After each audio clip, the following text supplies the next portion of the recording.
इंदौर के बाणगंगा थाना क्षेत्र में साइबर ठगी का एक गंभीर मामला सामने आया है। एक युवती ने गूगल प्ले स्टोर से क्रेडिट लिफ्ट नामक लोन ऐप डाउनलोड कर 40,000 रुपए का अल्पकालिक लोन लिया था। ऐप को दी गई परमिशन के जरिए ठगों ने उसका मोबाइल डेटा, निजी फोटो, वीडियो और कॉन्टेक्ट तक पहुंच हासिल कर ली। इसके बाद आरोपियों ने युवती को धमकाना शुरू किया और रिश्तेदारों को एडिट की गई आपत्तिजनक तस्वीरें भेजकर बदनाम करने की धमकी दी। सामाजिक प्रतिष्ठा खराब होने के डर से युवती लगातार पैसे देती रही और ठगों ने उससे करीब 4 से 4.5 लाख रुपए तक वसूल लिए। मानसिक रूप से परेशान होने के बाद युवती ने बाणगंगा थाने में शिकायत दर्ज कराई।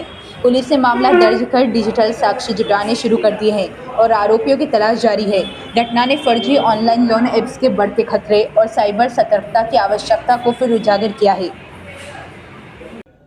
पीड़िता के द्वारा बताया गया कि ऑनलाइन लोन ऐप उसके द्वारा एक डाउनलोड किया गया था जो क्रेडिट लीफ नाम से था और लगभग 7 दिन की अवधि के लिए एक उसके द्वारा लोन लिया गया था। उसमें से लगभग 40,000 रुपये का लोन लिया गया था।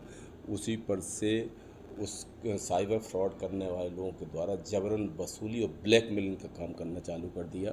उसका जितना भी डाटा था पूरा का पूरा हैक कर लिया गया और उसके नात रिश्तेदारों को भी कुछ अश्लील चीज़ें भेजी गई। इस प्रकार से ब्लैकमेल करके लगभग 4-4.5 लाख रुपए उससे ले लिए गए। सब घटना को संज्ञान में लेकर के और विवेचना जारी कर दी गई है। सारे साक्ष्यों को जुटाया जा रहा है। जो भी तथ्य आएंगे उसके मुताबिक आगे वैधानिक कार्रवाई की जाएगी। महिला कैसे इनके संपर्क में थी? ये गूगल प्ले स्टोर पर बहुत सारे लोन ऐप डिस्प्ले होते रहते हैं उसी पर से, और इसके कुछ ऐड भी चलते रहते हैं सोशल मीडिया साइट्स पर।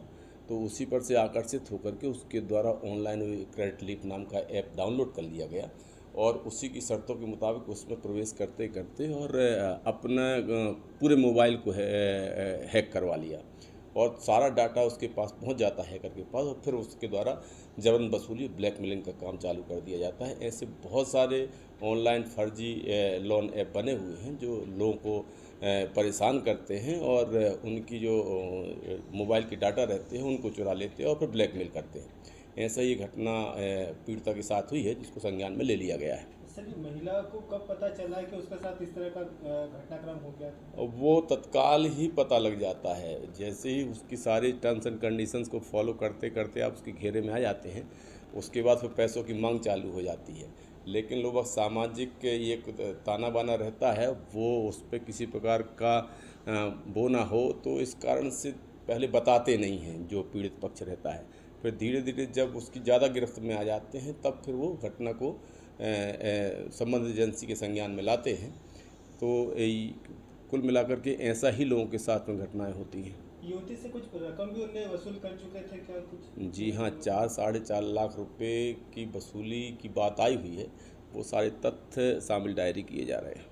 ये नंबर सर, मोबाइल नंबर जो है कि बाहर का बता रहे, कहाँ का है पे? हाँ, वो विवेचना में ले लिया गया है। वो जितने भी डिजिटल एविडेंस हैं और जिन एविडेंस के माध्यम से जबरन वसूली ब्लैकमेलिंग की जा रही है वो सभी की पुष्टि की जा रही है और आगे वैधानिक कार्रवाई सुनिश्चित की जा रही है। सर, पता चला ये युवती ने लोन किस लिए लिया था, क्या कुछ बता उन्हें कि?